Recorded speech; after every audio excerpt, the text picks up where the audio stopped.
Noche. Muchas gracias por estar de nuevo con nosotros acá ya plenamente en este mes de diciembre, hoy 13 de diciembre, en el cual nos acercamos cada día más a celebrar pues las fiestas de final de año, las fiestas en las cuales cada quien las visualiza como las quiere, pero en realidad todas ellas y en todas las religiones nos da la oportunidad de compartir, nos da la oportunidad de sacar lo mejor de nosotros mismos y nos da la oportunidad de ofrecernos de todo corazón hacia pues nuestros hermanos. Hoy vamos a seguir hablando de un tema muy interesante porque exactamente el día 8 de diciembre se celebra el Día Mundial Internacional contra la Corrupción. La corrupción es un cáncer perverso, infiltrado, extenso, que no solamente está en nuestra sociedad, está prácticamente en todos los rincones del mundo. Desafortunadamente, en nuestra querida Guatemala, las raíces están verdaderamente saliendo desde abajo, ha habido mucha lucha contra ella y sin embargo nos sigue golpeando tremendamente. Y es un golpe tan grande que es mayor que el de cualquier desastre natural, mayor que el de cualquier enfermedad, porque es año tras año, es crónico. Cuando vemos alguna luz de esperanza, esta se pierde y volvemos a estar escuchando constantemente en los medios, nos enteramos por el Vox Populi, ahora las redes sociales, de acto tras acto innumerable de esa asquerosa corrupción. Entonces hoy queremos hablar este tema con una persona que ha dedicado muchísimos años de su vida a estar tratándolo, combatiéndolo realmente en acción contra la corrupción. Es el licenciado Manfredo Marroquín, a quien le doy la bienvenida. Manfredo, bienvenido a Acción Positiva. Gracias, Francisco. Siempre un gran honor y gusto de estar en tu programa y sobre todo en estas fechas que, como tú bien lo señalabas, deben ser fechas de hermandad y de reflexión. Y por eso tan importante que tratemos este tema, que ojalá en estas fechas también nos concite a pensar en que podemos ser mejores como seres humanos. Muchas gracias, Manfredo. El licenciado Marroquín es politólogo graduado de la Universidad Rafael Andívar. Ha trabajado la mayor parte de su vida en promover la transparencia pública y la rendición de cuentas. Es miembro fundador de Acción Ciudadana, esa organización pues, que ha llevado una lucha permanente contra la corrupción. Como todas las organizaciones y como todas las personas, hay quienes tienen pros, hay quienes tienen contras, pero nosotros creemos verdaderamente que tu lucha, Manfredo, ha sido una lucha larga contra este perverso ente que no hay forma que logremos salir de él. Entonces yo quisiera preguntarte, tienes años de estar en esta lucha, has hecho muchas acciones, has sido alabado y has sido criticado, pero ¿qué podríamos decir que has aprendido principalmente en esta lucha, Manfredo? ¿Hay un final? ¿Hay una esperanza de que logremos superarla? Porque nosotros podemos pasar acá años hablando de corrupción y sin embargo parece que se corta y florece más fuerte. ¿Cuál Así es. dirías tú que ha sido el sumario, el corolario de lo que has venido aprendiendo, Manfredo? Bueno, primero decir, Francisco, que es un problema que es histórico, que ha estado toda la vida presente en nuestra vida nacional. Es estructural porque tiene que ver con la forma en que se organiza el Estado y es sistémico porque el sistema que tenemos de gobierno genera incentivos para que subsista y crezca, florezca. Entonces, como es tan complejo, yo te diría que por eso lo que hemos visto en el pasado, cuando hemos visto algo, porque no ha habido voluntad de tratar este tema seriamente, han sido esfuerzos muy parciales, como el que tuvimos, por ejemplo, con la CICIG, persecución penal, que estaba bien, porque muchos en la jerga anticorrupción se dice, bueno, la mejor estrategia anticorrupción empieza cazando a los peces gordos de la corrupción para mandar un mensaje, pero luego tiene que venir la transformación del Estado, del sistema.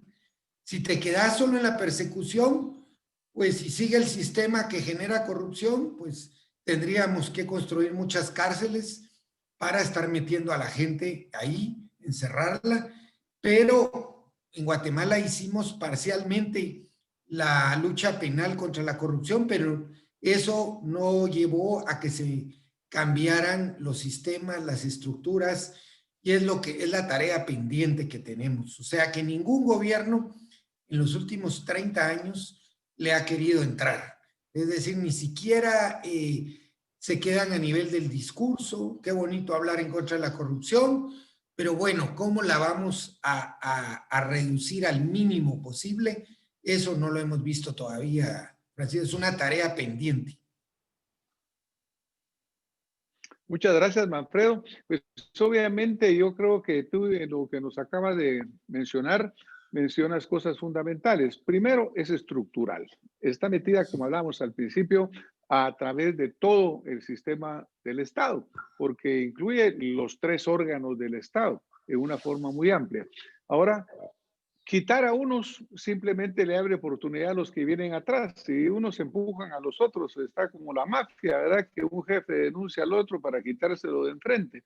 Entonces Sí. resulta que por el mal sistema que tenemos, pues vienen algunos, se enfrentan en procesos, algunos son condenados, muy pocos realmente, y después los otros ocupan esos espacios.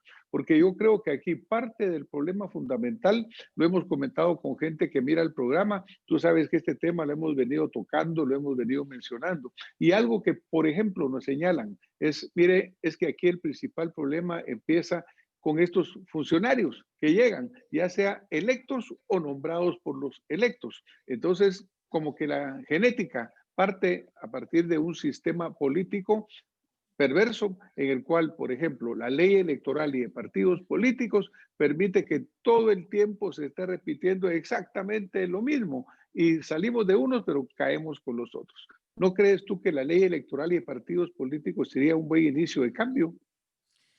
Claro que sí, Francisco. Yo te diría, si tuviéramos que hacer un combo, como esos que venden en los menús de comida, un combo de cuáles son los ingredientes principales, fundamentales para erradicar o minimizar la corrupción, uno de ellos es la ley electoral y de partidos políticos.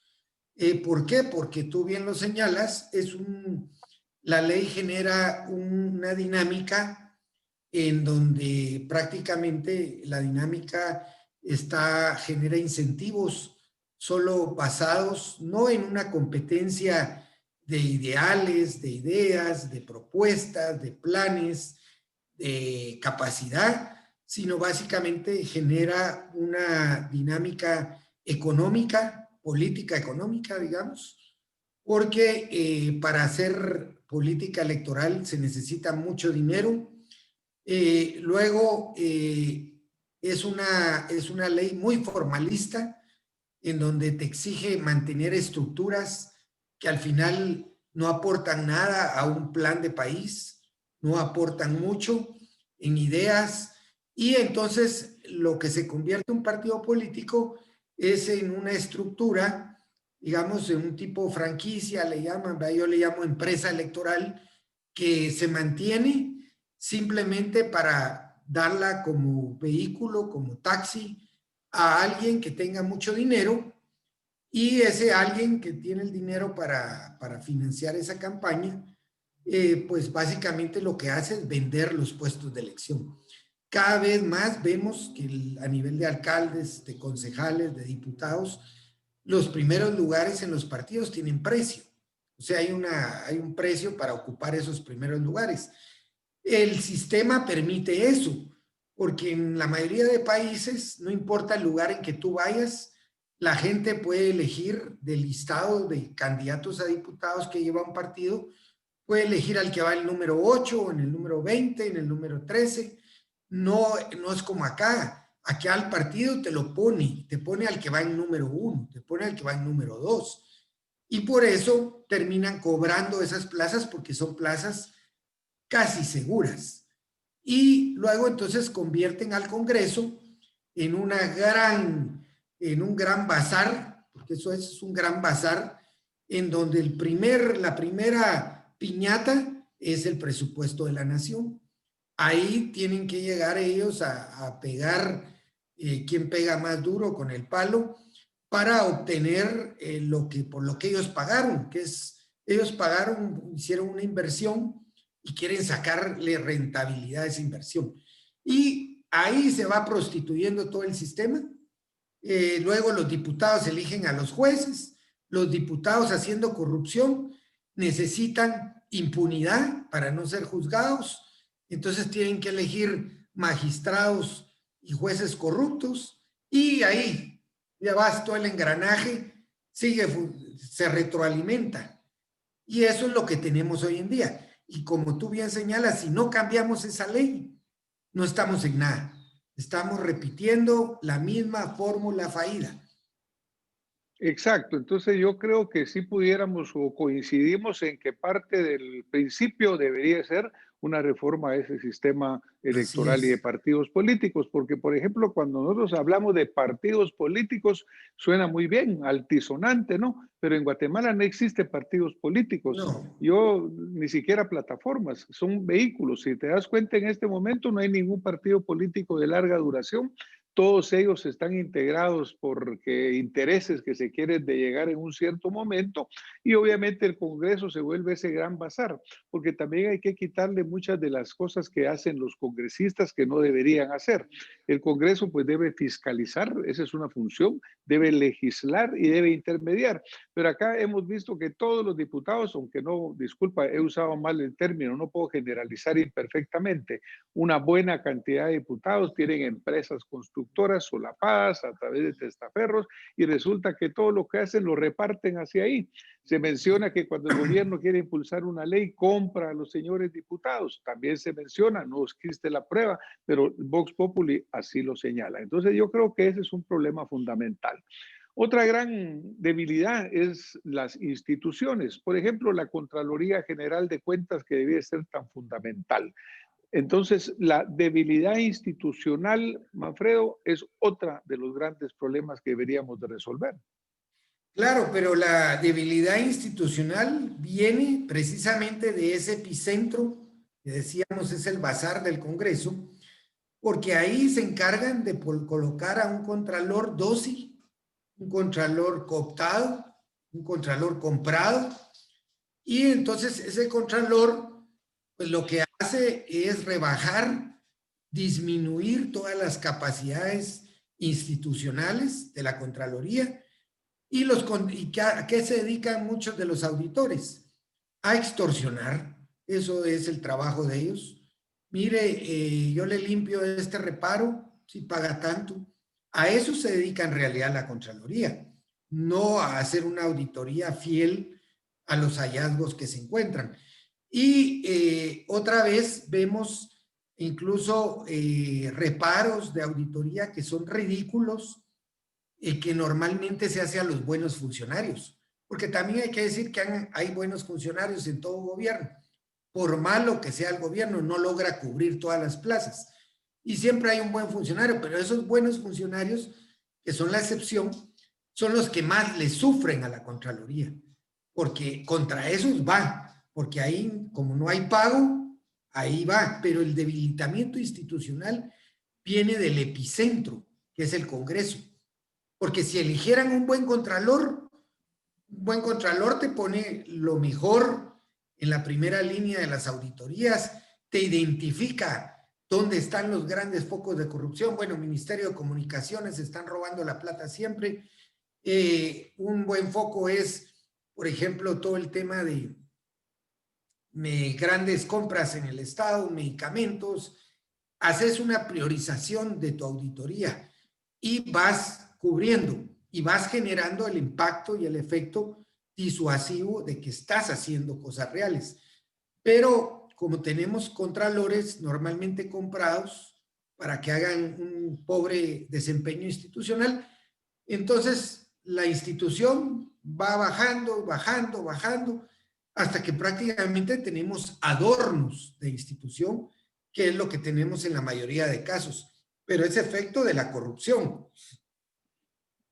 generada por el sistema político electoral que después se traduce en un congreso, como le llamamos, bazar, y ese congreso bazar irradia a toda la institucionalidad esta onda expansiva de que aquí estamos ocupando puestos públicos para la renta de cada uno. Y esa es la lógica que tenemos, y sobre esa lógica se montan los presidentes, porque los presidentes llegan con discursos simplistas, más educación, más salud, más carreteras, pero ¿cómo vas a hacer más de eso si estás usando una infraestructura institucional que le sirve a la renta individual de los que están ocupando las plazas? Entonces, ese sistema es el que hay que cambiar. Entonces, el primer engranaje, dijimos, la pieza de ese engranaje es la ley electoral. Yo te diría que después vienen otras obligadas, que es el servicio civil. O sea, necesitamos tener unos empleados públicos, primero, que sepamos qué van a hacer, en dónde lo van a hacer. Y que ellos sepan qué van a hacer, que ellos claro, también sepan qué van a hacer. Sí. Hoy se contrata, mira, hoy se contrata empleados para no hacer nada. O sea, para plazas fantasmas. Se calcula que 1/3 de las plazas en el estado son fantasmas. Es decir, imagínate la cantidad, yo estimo que eso es más o menos entre 1,000 y 2,000 millones de quetzales, mínimo, anuales, tirados, porque son plazas que la gente ni siquiera llega a trabajar, le quitan el 50% cuando es mínimo de ese cheque, se lo tienen que dar en efectivo al que generó su contratación, y esa es una renta gigantesca. Y Entonces, eso, imagínate, Manfredo, eso te hace prácticamente imposible el desarrollo de un país, pues, porque en Guatemala prácticamente no existe nada que se haga que no sea financiado. Y tú te has dado cuenta que en este momento el endeudamiento a que nos ha llevado este gobierno, aprovechando o tomando como fachada lo que pasó con el COVID, pues aumentó tremendamente la deuda externa. Y luego este año la siguen y la siguen aumentando. Siempre se da el argumento de que los ingresos tributarios son muy bajos, pero gente que me llama me pregunta, doctor, ¿cómo van a ser bajos los ingresos tributarios si estos no paran de robar? Si cualquier camino, cualquier puente, cualquier escuela, cualquier proyecto, se oye inmediatamente los millones que van a pagarse a la gente. Entonces, no es cierto que el ingreso tributario sea bajo, aunque lo es, pero lo que es peor es el gasto totalmente sin control. Hablábamos de la Contraloría, pero la Contraloría lo que hace son autopsias. La Contraloría debería ser preventiva, pero resulta que años o meses después van a encontrar cosas que debían de haber prevenido que sucediera, como pasa con la salud. Pero te aquí doy, el sistema va al revés. te doy un ejemplo de eso, Francisco. Mira qué ridículo, qué ridículo. En los diarios, en el diario El Periódico, porque hay que dar la fuente, sacaron un reportaje al inicio de año con todo, describiendo todas las empresas que representaba este director de caminos que pusieron, el señor Chojolán. Ahí decía que él era el representante de 60 empresas constructoras y muchas de ellas de su familia. Lo nombraron, lo nombraron.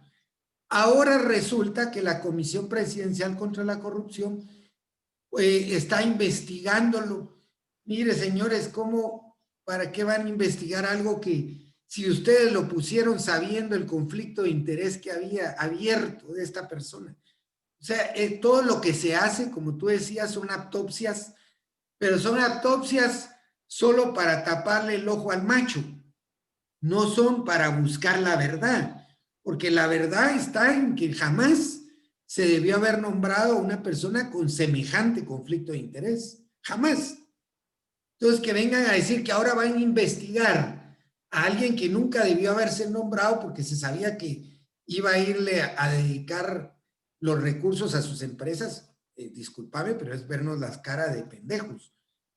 Pero así está todo, Francisco.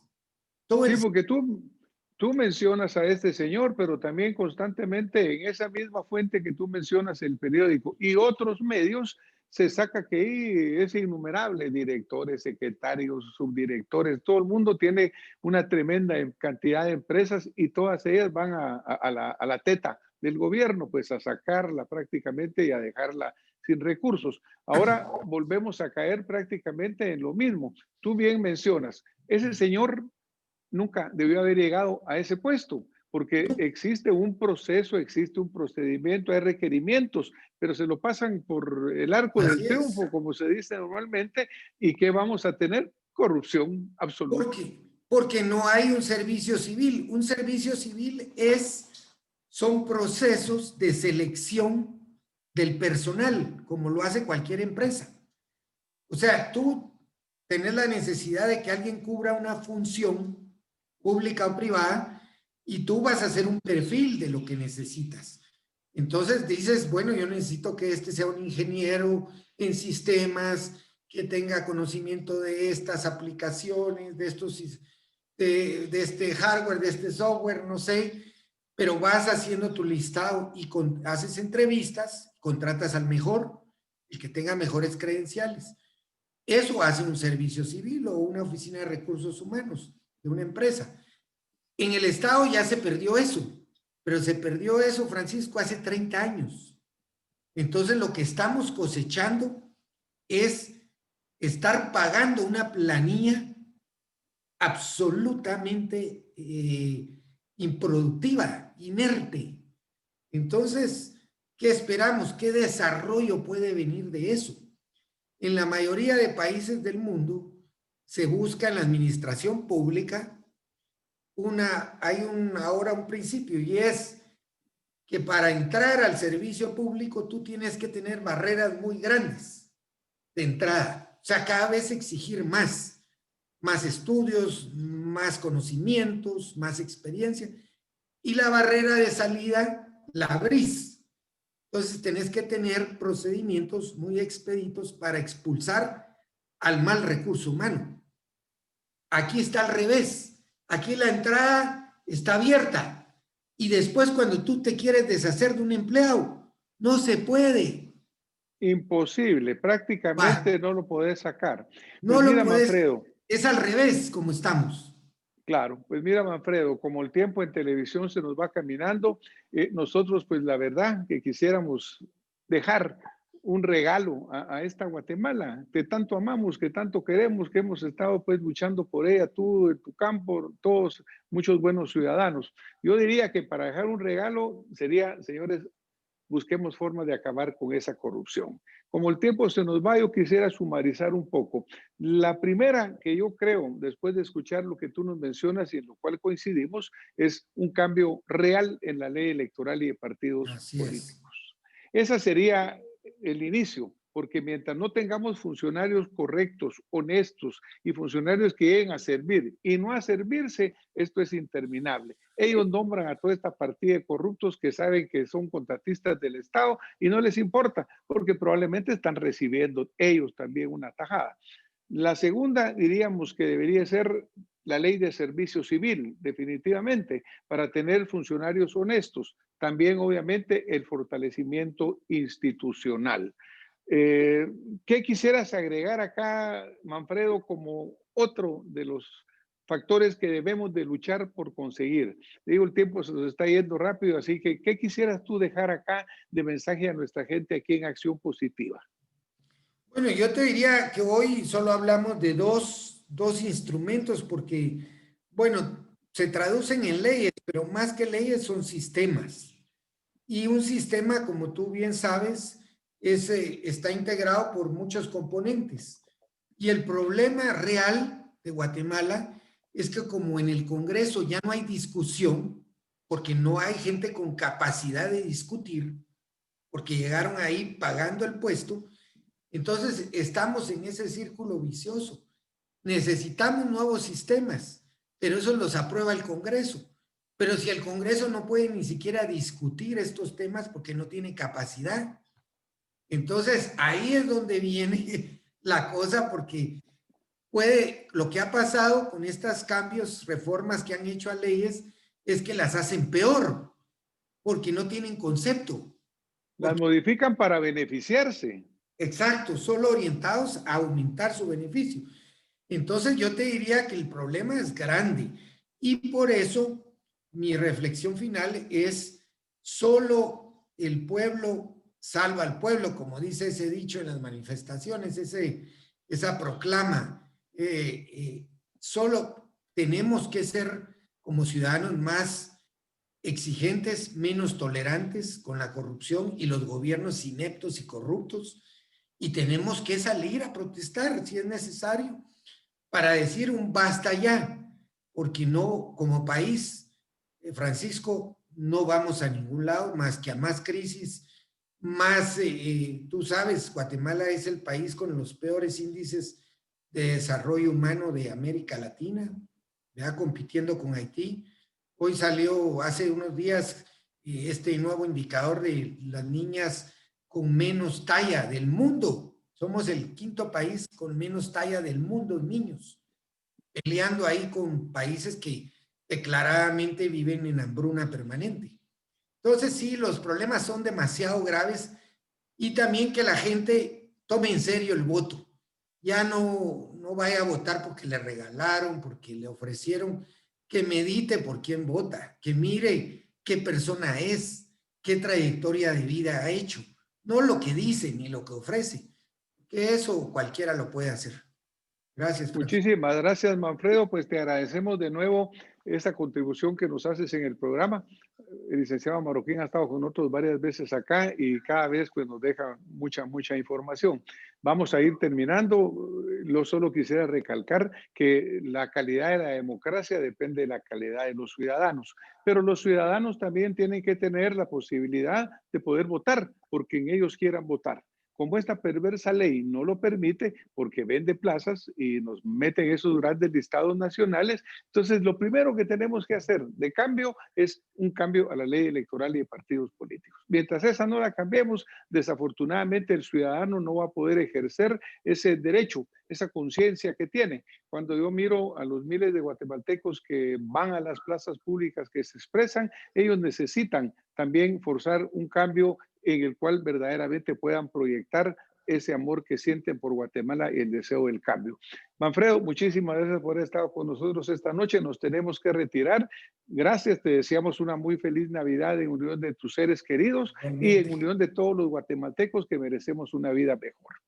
Y a ustedes que nos han acompañado, muchísimas gracias por estar con nosotros acá en Acción Positiva y nos vemos la próxima semana. Muy buena noche. Buenas noches.